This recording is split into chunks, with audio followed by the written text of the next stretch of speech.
22 दिनों तक करने के बाद अगर कोई निष्कर्ष पे पुलिस नहीं पहुंच पाई है, सीबीआई को दे दिया जाए तो शायद वो लोग इस तरह के केसेस हैंडल कर चुके हों, इससे बड़े केसेस हैंडल करते हैं। ये लोग उतने सक्षम शायद नहीं हैं जो कि ये इस तरह का केस सॉल्व कर सके। एक्सीडेंट हो जाता है आदमी कबूल कर लेता है, बीमारी हो जाती है आदमी कबूल कर लेता है, अनबन हो जाती है कबूल कर लेता है, डिवोर्स हो जाता है कबूल कर लेता है, तकरार हो जाती है कबूल कर लेता है कि लेकिन इस तरह से गायब हो जाना, कुछ तो गड़बड़ है।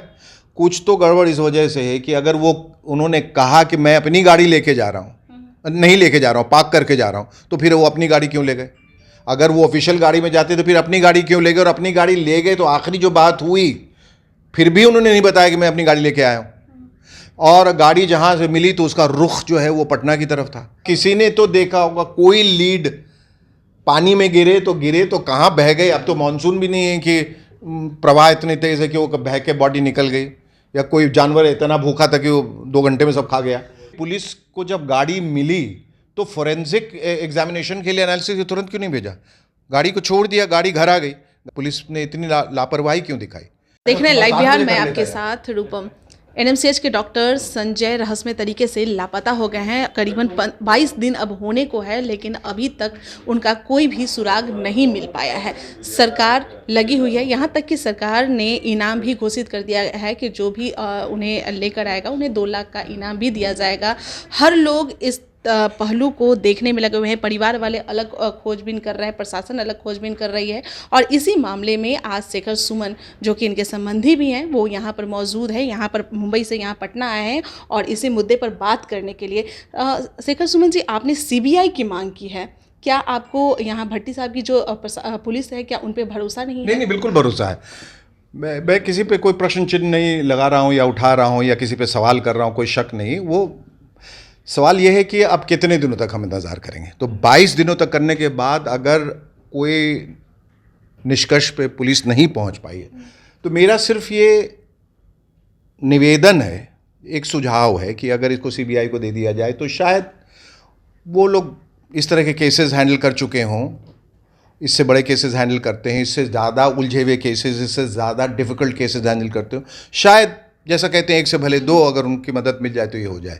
इसका मतलब ये नहीं कि ये लोग सक्षम नहीं है, ये लोग उतने सक्षम शायद नहीं हैं जो कि ये इस तरह का केस सॉल्व कर सके। ये मैं कहना चाह रहा हूँ। अच्छा, आप उनके आपके बहनोई भी लगते थे, तो आपकी बहन कुछ ना कुछ तो बताती ही होगी इस मामले में, क्या क्यों रहस्यमय ये एकदम एक रहस्य हो गया? ये रहस्य ही है, क्योंकि ये जब हुआ, ये ऐसे कोई जैसे लगता है कोई फिल्म चल रही हो, अचानक एक ऐसा टर्न आया जो किसी ऑडियंस ने उम्मीद ही नहीं की थी कि ये क्या हो गया।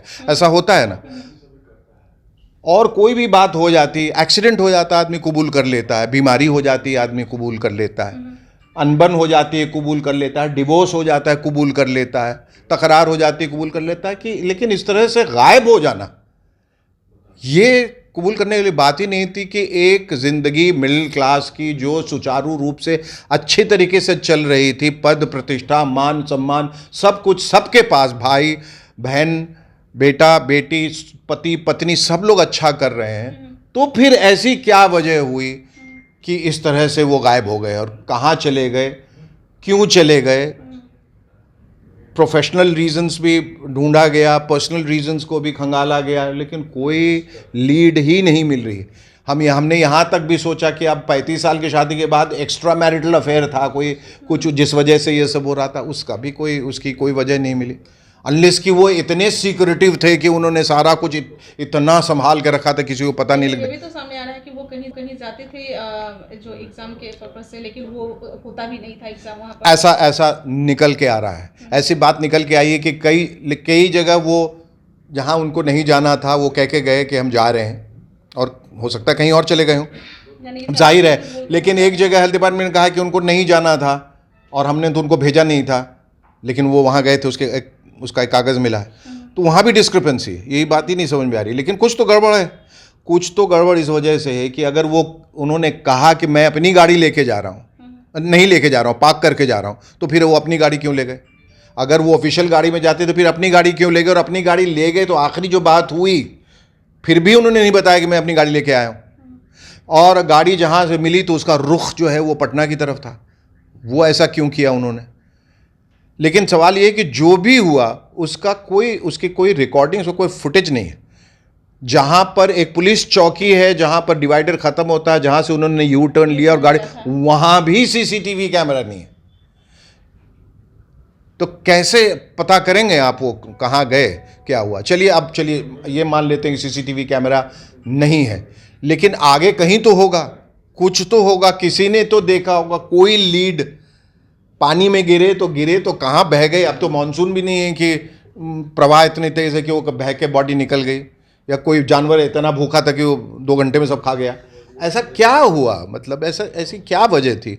तो इस तरह से गायब हो जाना और कोई सुराग नहीं मिलना, despite the best brains working on it. Police में जो हैं सब लोग जो हैं ऊपर से नीचे तक सब इसके पीछे लगे हुए हैं और अच्छे और सक्षम तरीके से काम कर रहे हैं, फिर क्यों सुराग क्यों नहीं मिल पा रहा? आपको नहीं लगता है कि जिस तरह से वो गायब हुए हैं और मतलब गायब हुए हैं या उन्हें किया गया है, कुछ पता नहीं चल रहा है, लेकिन जहाँ पर जो आप बोल रहे हैं कि सीसीटीवी कैमरे भी नहीं हैं वहाँ पर और फुटेज में भी नहीं कुछ मतलब आ रहा है, तो कहीं ना कहीं पहले से ही ये सारा कुछ सोचा समझा, क्या पता? ये सब सब चीज़ें जो है अनुमान है, ये सब हम जो लगा रहे हैं, these are all guess works कि ऐसा हुआ होगा, ऐसा हो सकता है, पर हम किसी ठोस नतीजे पे तो नहीं पहुंच पा रहे हैं। अब ये है कि पुलिस को जब गाड़ी मिली तो फोरेंसिक एग्जामिनेशन के लिए एनालिसिस के तुरंत क्यों नहीं भेजा? गाड़ी को छोड़ दिया, गाड़ी घर आ गई, गाड़ी चला के आ गई सलोनी, वो 24 घंटे के बाद गाड़ी आई। ऐसा तो मैंने कहीं नहीं सुना कि फोरेंसिक तो तुरंत जब्त कर ले। ये आपने सही बोला जी, तो ये ऐसा क्यों हुआ नहीं समझ में आया।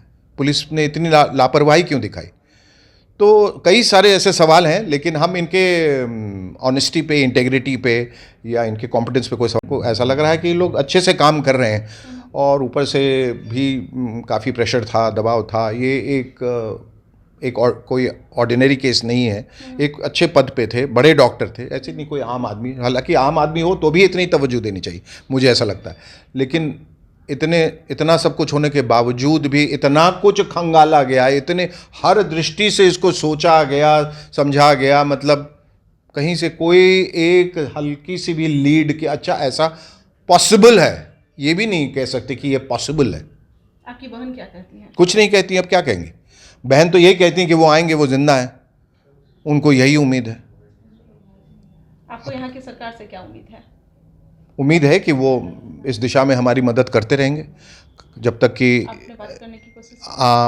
बिल्कुल, हाँ, अभी मेरी तो किसी से बातचीत नहीं हुई है, लेकिन मैं करूँगा, क्योंकि उनके जो भाई हैं गौतम, वो सबसे मिलके गए हैं। पुलिस अधिकारी जो हैं तो भट्टी साहब से और विनय कुमार जी हैं उनसे, आईजी, डीजीपी, एसएसपी, सबसे मिलके गए हैं और सबसे यही आश्वासन मिला कि वी डूइंग आवर बेस्ट और आप इसमें चिंता मत कीजिए। पर चिंता की बात है, चिंता की बात इसलिए कि 22 दिन गुजर गए हैं, उम्मीद कम होती जा रही है, निराशा बढ़ती जा रही है।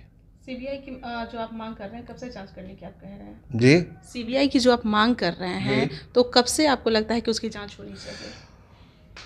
मेरे ख्याल से अब 22 दिन गुजर गए, 1 हफ्ता और इंतज़ार कर लेते हैं। 1 हफ्ता और? 1 हफ्ता नहीं, 2 हफ्ता और इंतज़ार कर लेते हैं, लेकिन इंतज़ार भी कब तक? वही है ना, तो इसका एक नेक्स्ट स्टेप भी तो होना चाहिए ना, आगे क्या? अगर हम उसी एक लूप में घूमते रह जाएंगे तो हमें तो कोई दिशा मिलेगी ही नहीं।